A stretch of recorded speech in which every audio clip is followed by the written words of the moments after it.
우리 함께 기도하겠습니다. 아버지 하나님 감사합니다. 오늘도 복된 주님의 날을 저희에게 허락하시고 이 시간 우리의 마음과 정성을 다해서 하나님을 예배하게 하심을 감사합니다.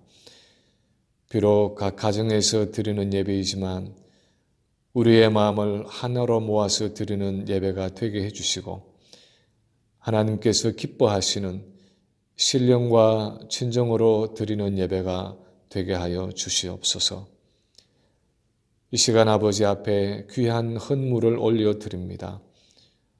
어려운 형편 중에도 정성을 다해서 드리는 성도들의 손길과 마음을 받아주시고 이 예배와 함께 이 예물과 함께 우리의 존재와 삶과 모든 것이 주님의 것임을 고백하는 저희 모두가 되게 하여 주시옵소서.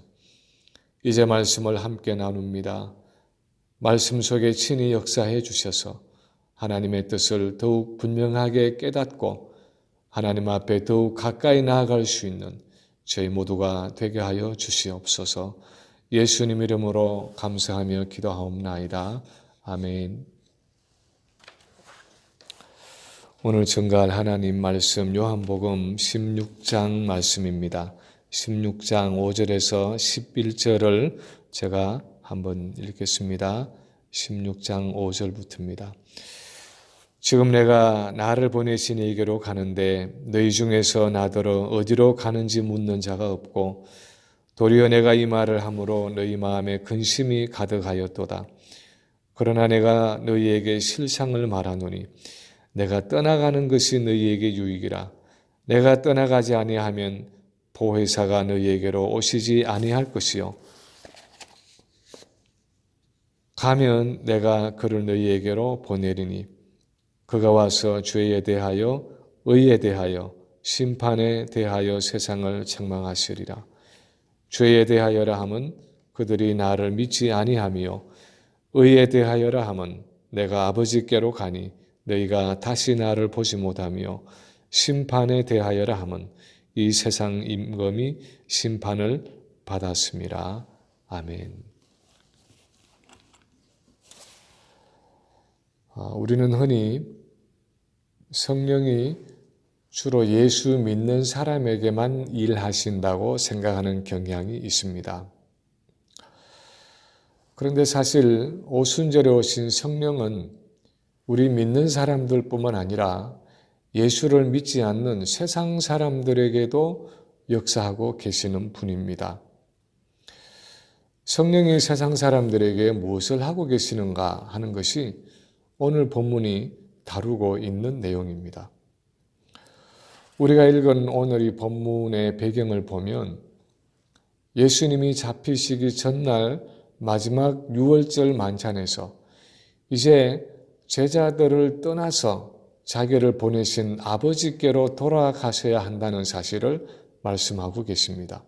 5절에 보면 지금 내가 나를 보내신 이에게로 가는데 너희 중에서 나더러 어디로 가는지 묻는 자가 없고 도리어 내가 이 말을 함으로 너희 마음에 근심이 가득하였도다 하고 말씀하고 계십니다. 예수님은 마지막 만찬을 드시면서 제자들에게 이제 다음날 아침에 십자가에 못 박혀 죽을 것이지만 사흘 만에 부활하시고 승천하셔서 떠나시는데 이제 성령을 통해서 그들을 고아처럼 버려두지 않으시고 다시 돌아오실 것이라고 말씀하셨습니다. 그런데 제자들은 예수님의 그 말씀의 의미를 깨닫지 못하고 단순히 예수님이 그들을 떠나신다는 사실 때문에 마음속에 근심하면서 슬퍼하고 있었습니다. 그런데 7절에 보면 예수님은 그분이 제자들을 떠나서 아버지께로 돌아가는 것이 오히려 그들에게는 유익이라고 말씀을 하시는데 가장 큰 이유는 그래야 아버지께서 보혜사 성령을 그들에게 보내실 수가 있다는 것입니다. 예수님이 떠나가셔야 성령이 그들에게 오실 수 있다고 말씀하고 계십니다. 우리는 혹시 그렇게 생각할 수 있습니다. 아니, 예수님이 이 땅에 계시는 중에 성령이 오시면 되지 왜 꼭 예수님이 떠나가셔야 하나 하고 생각할지 모르지만, 예수님의 말씀의 의미는 예수님이 이 지상에서 이루신 그 모든 사역의 열매를 가지고 오순절에 성령이 이 땅에 오시기 때문에 예수님의 부활과 승천은 그분의 지상사역의 마무리 단계로서 반드시 있어야 하는 일이라는 것입니다. 그런 이유 때문에 성경의 흐름 전체를 통해서 보면 이 오순절 성령의 오심은 하나님의 구속사에서 새로운 시대를 여는 사건이 되었습니다.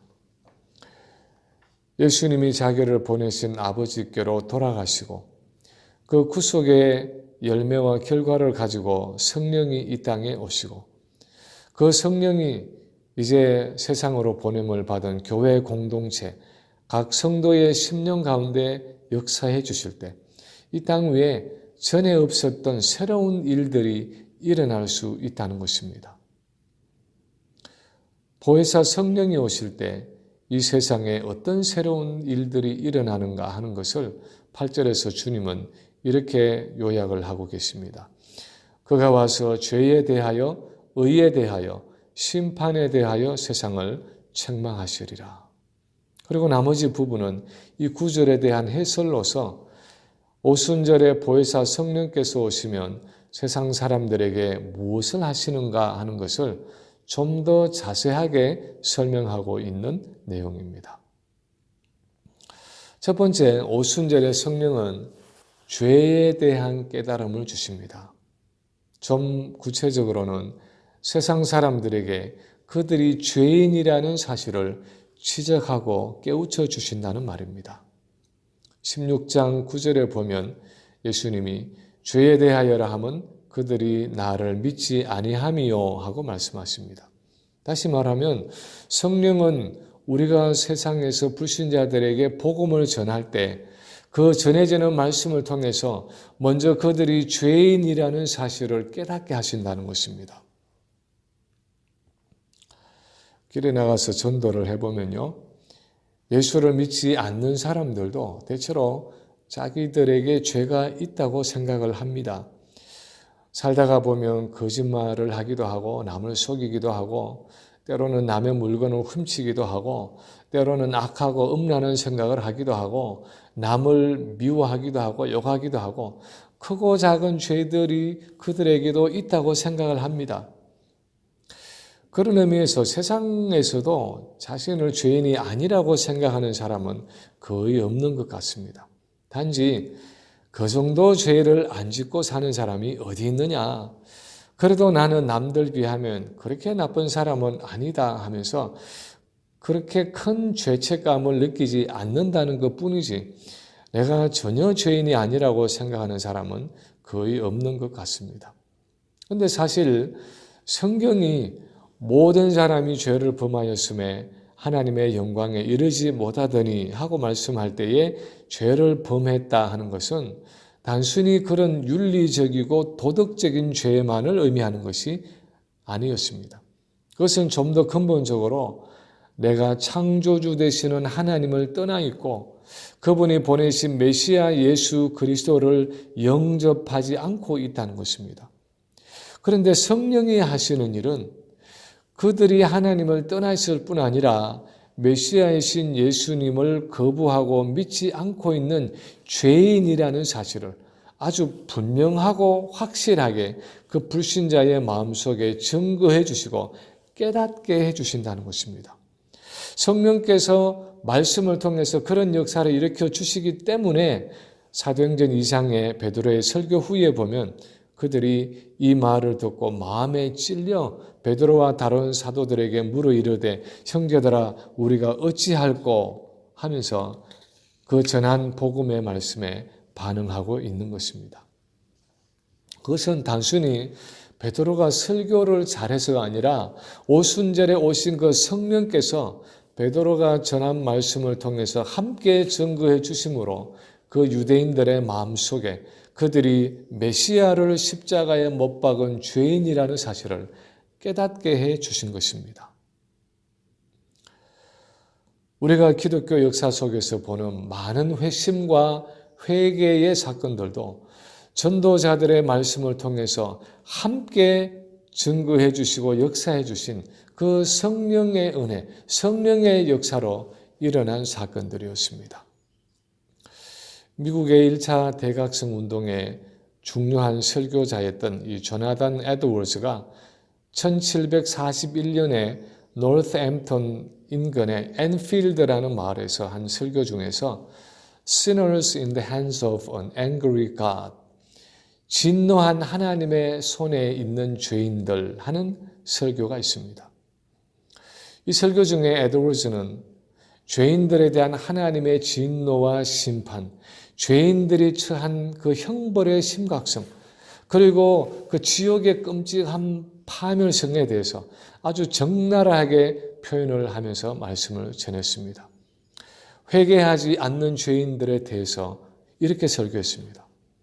하나님의 진노가 그들을 향해 불타고 있습니다. 그들에 대한 저주는 잠들지 않았습니다.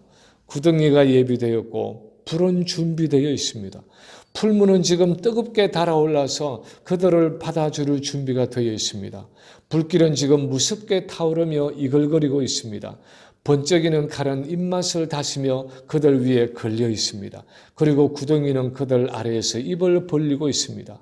하면서 그들의 회개를 촉구했습니다. 그때 설교를 들은 성도들은 마치 자기들이 지금 당장 지옥으로 떨어질 것 같은 두려움으로 울부짖으면서 예배당 기둥을 끌어안고 매달렸다고 합니다. 사람들이 통에 잡아가면서 너무 울부짖는 바람에 설교를 계속할 수가 없어서 제발 좀 자중해 달라고까지 요청을 했다고 합니다. 어떻게 그들이 자신이 그 죄인이라는 사실과 지옥에 떨어질 죄인이라는 사실과 하나님의 심판과 형벌을 받을 것이라는 사실을 이렇게 생생하고 실감나게 느끼면서 회개할 수가 있었습니까? 그 전해지는 말씀을 통해서 성령께서 그들의 심령 속에서 죄를 책망하시고 깨우치시고 깨닫게 해주셨기 때문입니다. 그것이 죄에 대하여 책망하시는 성령의 역사라는 것입니다. 두 번째, 오순절에 오시는 성령은 세상 사람들에게 예수 그리스도가 메시아라는 사실을 깨닫게 해 주십니다. 예수 그리스도가 바로 메시아라는 사실을 깨닫게 하시고 또 영접하게 해 주시는 것입니다. 10절에서 예수님은 의에 대하여라 함은 내가 아버지께로 가니 너희가 나를 다시 보지 못하며 라고 설명하고 계십니다. 의라는 것과 예수님이 하나님께로 가시기 때문에 제자들이 그분을 다시 보지 못하는 것과 무슨 상관이 있는지 금방 이해가 가지 않고 우리는 의아하게 생각할 수도 있습니다. 그런데 이것은 예수님의 십자가 사건과 관계된 그 당시에 정치적이고 종교적인 상황과 연관지어서 생각을 해야 하는 개념입니다. 우리가 성경을 통해서 잘 아는 것처럼 그 당시 교계에서는 예수님 당시에 그 유대교의 교계에서는 예수님이 이단이라는 판결을 받았습니다. 유대인의 최고 법정이었던 산헤드린 공회에서는 예수님이 신성 모독을 한 신성 모독죄라는 유죄 판결을 내렸습니다. 그래서 유대인의 왕이라는 반란 음모를 뒤집어 씌워서 로마 법정에 넘겼고 빌라도의 법정에서도 유죄 판결을 내려서 십자가에 못 박아 죽임으로 사형을 집행했습니다. 그런데 그 예수님이 무덤에서 다시 살아나셨다는 것은 사형 집행을 당했던 그 예수님이 무덤에서 다시 살아났다는 것은 예수님은 바로 자신이 말씀하신 것처럼 이스라엘이 기다리던 메시아가 맞았다는 사실을 입증하는 사건이었습니다. 예수님이 유대인이나 로마인들이 내린 것처럼 정말 유죄냐 아니면 자신이 주장하신 것처럼 무죄냐 하는 최종 판결에 있어서 그 예수님을 하나님이 무덤에서 다시 일으키심으로 예수님에 대한 세상의 판결이 잘못되었다는 것을 하나님이 손수 입증해 주셨다는 것입니다. 다시 말하면 대법원, 이 최고법정에서 하나님에 의해서 이전 판결이 번복된 것입니다. 예수님은 정말 하나님의 아들이셨고 유대인들이 오랫동안 기다리던 그 메시아 왕이 맞았다는 것입니다. 그래서 오늘 본문은 내가 부활하고 성천에서 아버지께로 돌아감으로 너희를 떠나가는 그것은 바로 내가 의로웠다는 사실, 내가 무죄였고 내가 메시아가 맞았다는 사실을 세상에 입증해 주는 것이다 하는 의미입니다. 그래서 오순절에 성령이 오셔서 하시는 중요한 일 중에 하나는 제자들이 세상에 보내져서 그리스도의 복음을 전거할 때 그 복음을 듣는 세상 사람들의 마음속에 이 사실, 즉 예수님은 십자가에서 죽으셨지만 사실은 죄가 없는 의로운 분이었고 그래서 무죄였고 그분이 바로 메시아가 되신다는 사실을 세상에 깨우치시고 깨닫게 하신다는 것입니다. 지금도 그렇겠지만 그것은 그 당시에는 더욱 그러했습니다. 왜냐하면 그 당시의 모든 사람들은 유대인이나 로마인이나 할 것 없이 예수님이 신성을 모독한 죄인으로 반란을 꾀한 정치범으로 이단의 괴수로서 유죄였기 때문에 십자가에서 처형당했다고 다 믿고 있었기 때문입니다.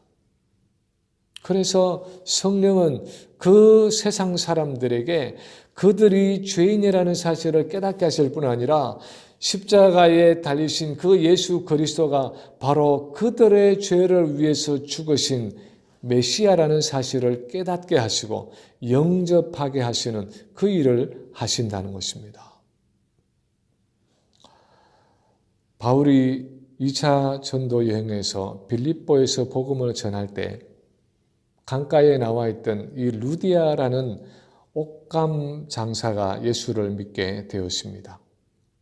그런데 사도행전 17장 14절에 보면 주께서 그 마음을 열어 바울의 말을 따르게 하셨다고 기록하고 있습니다. 주님이 보혜사 성령을 통해서 그 루디아의 마음을 열어서 예수님이 메시아인 것을 보게 하시고 영접하게 하셨다는 것입니다. 그래서 바울은 성령이 아니고는 아무도 예수를 주로 고백할 수 없다고 말하고 있습니다. 우리는 흔히 우리가 사람들에게 복음을 제시할 때 내가 논리 정연하게 체계적으로 잘 정리해서 잘 설득하기만 하면 그 사람이 예수를 믿을 것이라고 생각할 때가 있습니다. 그런데 우리가 분명하게 알아야 하는 사실은 전도는 논리나 설득의 문제가 아니라 성령께서 그 사람의 마음속에 예수님이 바로 그들의 메시아라는 사실을 확신하게 해 주셔야 한다는 사실입니다. 그래야 그 사람이 복음을 믿을 수 있고 예수님을 영접할 수 있다는 것입니다. 이 일을 이제 보혜사로 오시는 성령께서 해 주신다는 것입니다. 세 번째로 성령은 세상 사람들로 하여금 이 세상이 심판 아래 놓여 있다는 사실을 깨닫게 하십니다. 세상 사람들로 하여금 이 세상이 심판 아래 놓여 있다는 것을 성령이 깨닫게 하신다는 것입니다. 11절에 보면 예수님은 심판에 대하여라 하면 이 세상 임금이 심판을 받았음이라 하고 말씀하고 계십니다. 여기서 이 세상 임금은 누구를 말하는 것입니까? 헤롯 왕을 말하고 있습니까? 아니면 빌라도를 말하는 것입니까? 아니면 로마 황제를 일컫는 말입니까? 복음서에서 이 세상 임금이라고 표현할 때 그것은 아주 구체적으로 사단을 지칭하는 말입니다.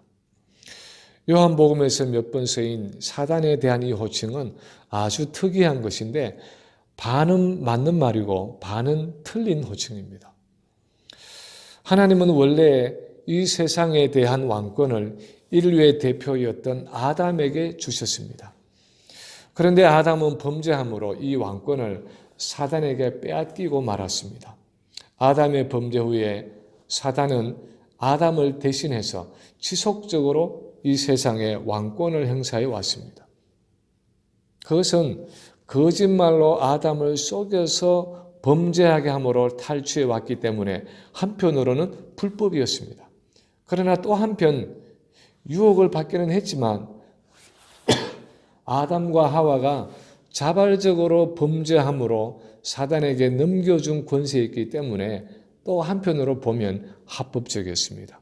그래서 사단이 광야에서 예수님을 시험할 때 보면 내게 절하면 천하 만국의 영광을 주겠다 하고 말하고 나서 이것은 내게 넘겨준 것이므로 내가 원하는 자에게 주노라 하고 예수님 앞에서도 떳떳하게 말하고 있는 것입니다. 그만큼 아담의 범죄 이후에 사단은 어떤 의미에서는 합법적으로 이 세상에 자신의 권세를 행사해 온 것입니다. 그래서 성경은 사단을 이 세상 임금 또는 공중권세 잡은 자 등으로 부르고 있습니다. 그런데 예수님이 이 땅에 오시면서 그 모든 상황이 달라지게 되었다는 것입니다. 왜냐하면 이제 예수님은 그의 삶을 통해서 온전한 순종을 이루시고 그의 죽음을 통해서 인류의 죄값을 갚으시는 대속 제물이 되어주셨기 때문입니다. 사단이 움켜잡고 있던 그 죄 문제를 예수님이 해결하신 것입니다. 그동안 아담이 범죄 때문에 빼앗겼던 하나님 나라를 되찾기 위해서 메시아 왕이신 주님이 오셨기 때문에 지금까지 이 세상에서 왕노릇하던 사단은 이제 설 곳이 없어지게 되었습니다. 특히 예수님의 십자가와 부활 사건은 이 세상 임금이었던 사단의 왕권을 완전히 빼앗은 사건이었습니다. 그래서 바울은 골로새서 2장 15절에서 예수님은 십자가로 사단에 대한 승리를 거두셨다고 말씀하고 있습니다. 예수님의 부활과 승천 이후에도 사단은 여전히 이 세상에서 임금 행세를 할 것입니다. 아직도 자기가 왕인 것처럼 세상을 미혹하려고 할 것입니다. 그런데 실제로는 이 세상 임금인 사단은 이미 심판을 받았고 그 사단의 권세에 굴복하고 결탁해서 여전히 죄 가운데 남아있는 사람들은 사단과 함께 심판을 받을 수밖에 없다는 것입니다. 그래서 오순절에 성령이 오시면 그 성령께서는 사단은 더 이상 이 세상의 임금이 아니며 진정한 왕으로 이 세상에 오신 그 예수 그리스도에게 왕권을 빼앗겼다는 사실을 증거해 주신다는 것입니다. 사실은 오순절에 성령이 오시기 전에도 하나님 나라의 왕 되시는 예수님이 이 땅에 오신 것 자체가 사단을 결박하는 그 권세를 나타내는 일이었습니다. 그래서 귀신의 왕인 바알세불의 힘을 빌려서 귀신을 쫓아낸다고 바리새인들이 비방했을 때 예수님은 이렇게 말씀하셨습니다. 마태복음 12장 28절에 보면 그러나 내가 하나님의 성령을 힘입어 귀신을 쫓아내는 것이면 하나님의 나라가 이미 너희에게 임하였느니라. 사람이 먼저 강한 자를 결박하지 않고서야 어떻게 그 강한 자의 집에 들어가 그 세간을 강탈하겠느냐. 결박한 후에야 그 집을 강탈하리라 하고 말씀하셨습니다.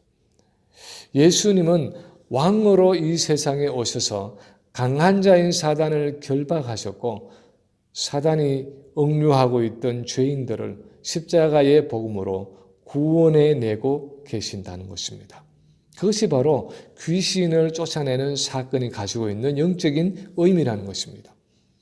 그래서 사도행전에 보면 오순절에 성령이 임하고 나서 사도들을 통해서 수많은 표적과 기사가 나타나는데 그 기적들이 주는 메시지는 이 세상 임금 노릇을 하던 사단은 왕권을 잃었고 이제 예수님이 바로 만왕의 왕이시고 만주의 주가 되신다는 사실을 선포하는 것이었습니다. 사도들이 복음을 전할 때 이 사실을 성령께서 함께 확정해 주셨다는 것입니다. 오늘날 병고침이나 귀신을 쫓아내는 은사나 어떤 신비적인 은사에 대해서 교회 안에서도 논란이 있을 때가 있습니다. 과연 그런 일들이 요즘 같은 21세기 현대 사회에서도 일어날 수 있느냐 하는 것입니다. 반대를 하는 그룹에서는 그것은 성경이 완전하게 기록되기 전에 사도 시대에는 필요한 은사였지만 66권 성경이 완성된 지금은 이 성경의 권위가 있기 때문에 그런 표적과 기사가 더 이상 필요 없다고 주장을 합니다. 더 이상 일어나지 않는다고 말합니다. 찬성을 하는 그룹에서는 요즘도 실제로 주변에 일어나고 있는 것을 수없이 목격하는데 어떻게 이런 은사가 이제는 사라졌다고 말할 수 있느냐 하는 체험적이고 경험적인 증거를 들어서 주장을 합니다. 물론 우리가 극단은 피해야 하지만 성경을 통해서 알 수 있는 것은 오순절 성령의 오심은 사단은 이제 이 세상의 왕권을 잃었고 예수 그리스도가 바로 진정한 왕이시라는 사실을 성령의 능력을 통해서 나타내신다는 것입니다. 그래서 성령은 우리가 복음을 전할 때 함께 역사하셔서 도우신다는 것입니다. 한 1년 전에 어느 분이 지렁이의 기도라는 어느 목사님이 쓰신 책을 선물하셨습니다. 그래서 그때 한번 읽고 요즘 기도에 대한 책을 찾다가 또다시 그 책을 읽게 되었습니다. 그 책에 보면 이 저자인 목사님의 아버님이 교회를 개척하던 당시의 간증이 나옵니다. 그 아버님이 신학교를 마치고 서울에서 충청도 당진으로 가서 교회를 개척하게 되었는데 그 당시 그 동네는 예수의 옛자도 들어보지 못한 사람들이 사는 지역이었습니다.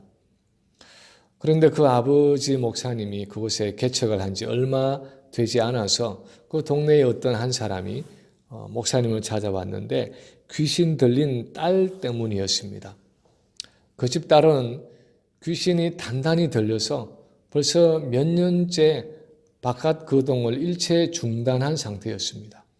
몇 년째 머리도 안 감고 손톱 발톱도 안 자르고 용변도 자기 방에서 해결했습니다. 보다 못해서 가족들이 밖으로 끌어내려고 하면 힘이 얼마나 센지 남자들도 도무지 당해내지를 못했다고 합니다. 그런데 그 귀신 들린 자기 딸을 좀 고쳐달라는 것입니다. 이 목사님이 그러면 다음날 아침에 가겠다고 약속을 하고 드디어 아침에 날이 밝았는데 참 놀라운 일이 일어났습니다. 수년째 두문불출, 자기 방 밖 출입을 전혀 하지 않던 그 딸이 누가 시킨 것도 아닌데 그날 아침 일찍이 제 발로 방을 걸어 나와서 목욕을 하고 손톱 발톱을 다 정리하고 새 옷을 입고 마당에 나가서 무릎을 꿇고 기다리는 일이 벌어진 것입니다. 성령에 사로잡히고 성령의 역사하시는 사람이 온다는 것을 귀신이 먼저 알고 그렇게 반응한 것입니다. 그 이후에 어떻게 귀신을 쫓아냈는지에 대한 이야기는 자세히 기록되어 있지 않지만 어쨌든 그런 일들이 몇 번 있고 나서는 그 마을에 예배당이 세워지고 많은 사람들이 예수를 믿게 되었다는 것입니다. 이 세상에서 성령이 하시는 일은 이 세상 임금인 사단이 이미 권세를 잃었기 때문에 그 사단의 세력을 정죄하시고 심판하시고 이 땅에 그리스도의 왕권을 세우는 일을 하시는 것입니다. 그런 이유 때문에 예수님은 위로부터 능력을 입히울 때까지 예루살렘에 머물러 있어서 약속하신 성령을 기다리라고 말씀하신 것입니다. 그 주님이 약속하신 성령이 마침내 오순절에 오셨고 그 오순절의 성령이 제자들 안에 오셔서 충만히 임하셨을 뿐 아니라 지금 예수를 믿는 우리 모든 그리스도인의 심령 안에 거하고 계신다는 것입니다. 이 성령의 존재를 인정하고 그분을 온전히 의지하고 그분의 임재와 능력으로 충만하게 될 때 그 성령이 우리를 통해서 세상 사람들에게 역사하신다는 것입니다. 그들이 죄인인 것을 깨닫게 하시고 예수 그리스도가 바로 메시아라는 사실을 그들에게 믿게 하시고 사단의 세력이 이미 정죄와 심판 가운데 있다는 사실을 성경의 말씀과 표적과 기사를 통해서 나타내시는 것입니다. 바라기는 우리 안에 오신 이 성령의 역사를 항상 충만하게 경험함으로 세상을 책망하고 세상 속에 그리스도의 복음을 증거하는 성령의 도구로 능력 있게 쓰임받는 우리 모든 성도들이 되시기를 주님의 이름으로 간절히 축원합니다. 우리 한번 기도하겠습니다.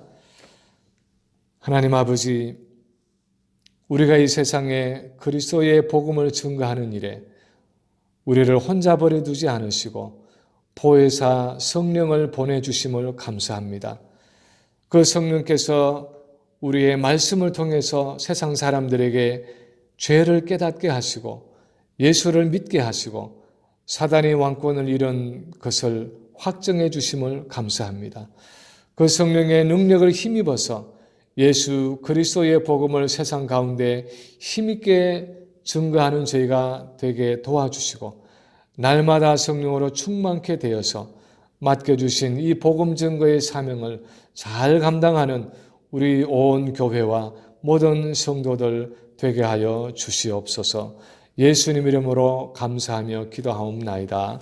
아멘.